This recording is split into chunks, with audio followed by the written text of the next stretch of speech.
Hello friends, welcome to Telangana foods. ఈరోజు నేను onion స్టఫింగ్తో సింపుల్గా వెరైటీగా చేసుకునే సమోసా పోట్లీని చూపించబోతున్నాను. సమోసా పోట్లీ క్రంచీగా క్రిస్పీగా సమోసా కన్నా చాలా టేస్టీగా ఉంటుంది. ఇప్పుడు మనం సమోసా పోట్లీ కోసం పిండిని ఎలా కలుపుకోవాలో చూద్దాం. 1.5 కప్ మైదాను ఒక బౌల్లో తీసుకొని దానిలో 1/2 టేబుల్ స్పూన్ సాల్ట్ని వేసి 2 టేబుల్ స్పూన్ ఆయిల్ని వేడి చేసి వేయాలి.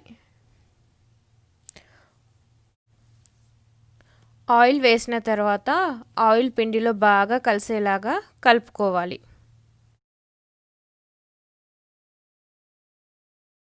ఆయిల్ పిండిలో బాగా కలిసిన తర్వాత కొన్ని వాటర్ పోసుకుంటూ పిండిని ముద్దలాగా కలుపుకోవాలి. కలుపుకున్న తర్వాత పిండి ముద్దని మూత పెట్టి పక్కన పెట్టుకోవాలి. ఇప్పుడు మనం ఆనియన్ స్టఫింగ్ని ఎలా తయారు చేసుకోవాలో చూద్దాం. 1 కప్ చిన్న ముక్కలుగా కట్ చేసిన ఆనియన్ని ఒక బౌల్లో తీసుకోవాలి. దానిలో 1/2 కప్ అటుకులని, 1/2 టీ స్పూన్ సాల్ట్ని, 1/2 టీ స్పూన్ కారపొడిని, 1/2 టీ స్పూన్ జీలకర్ర పొడిని, 1/2 టీ స్పూన్ ఆమ్చూర్ పౌడర్ని, 1/2 టీ స్పూన్ ధనియాల పొడిని, 1/2 టీ స్పూన్ చాట్ మసాలాని, చిన్న ముక్కలుగా కట్ చేసిన ఒక పచ్చిమిర్చిని, చిన్న ముక్కలుగా కట్ చేసిన కొత్తిమీరను వేసుకొని ఈ మిశ్రమాన్ని బాగా కలిసేలాగా కలుపుకోవాలి.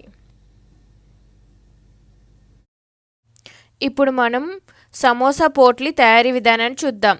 కలుపుకొని పెట్టుకున్న పిండి ముద్ద నుండి చిన్న పిండి ముద్దను తీసుకొని పూరి చేసుకునే పీట పైన పొడి పిండి వేసి చిన్న పిండి ముద్దతో పల్చగా పూరీలాగా చేసుకోవాలి. పూరిగా చేసిన తర్వాత ఆనియన్ స్టఫింగ్ని ఒక స్పూన్తో తీసుకొని పూరి మధ్యలో పెట్టాలి. పూరి మధ్యలో స్టఫింగ్ పెట్టిన తర్వాత పూరి చివరన పట్టుకొని పూరిని ఇలాగా చూపించిన విధంగా మడవాలి.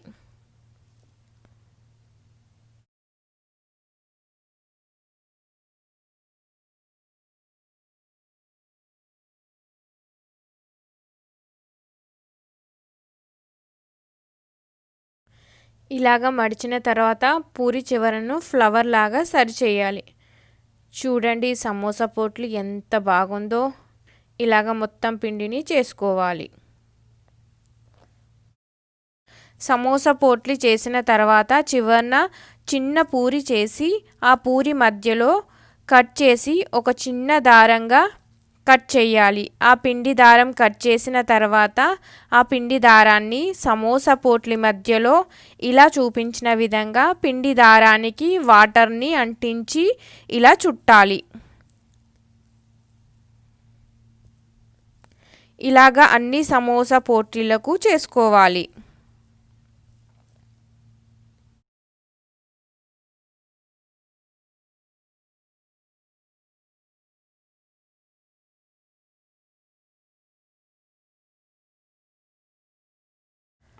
చూడండి ఇలాగా సమోసా పోట్లీ రెడీ అయిన తర్వాత ఇప్పుడు డీప్ ఫ్రై ఎలా చేయాలో చూద్దాం.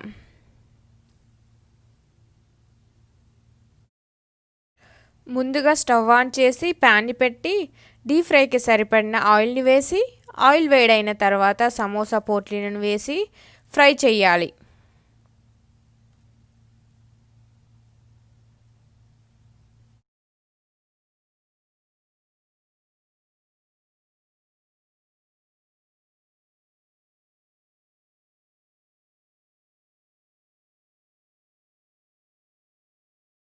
సమోసా పోట్లీలను తిప్పుకుంటూ గోల్డెన్ బ్రౌన్ కలర్ వచ్చే వరకు ఫ్రై చేస్తే సమోసా పోట్లీ రెడీ. ఈ సమోసా పోట్లీ బయట దొరికే ట్రైన్ సమోసా కన్నా చాలా టేస్టీగా, క్రిస్పీగా, క్రంచీగా, నోట్లో వేసుకోగానే కరిగిపోయేలాగా ఉంటాయి. మీరు ఈ రెసిపీని ట్రై చేసి కామెంట్ బాక్స్లో మీ రివ్యూని పెట్టండి. ఈ వీడియోను లైక్ చేయండి, షేర్ చేయండి, సబ్స్క్రైబ్ చేసుకోవడం మర్చిపోకండి. Thank you for watching.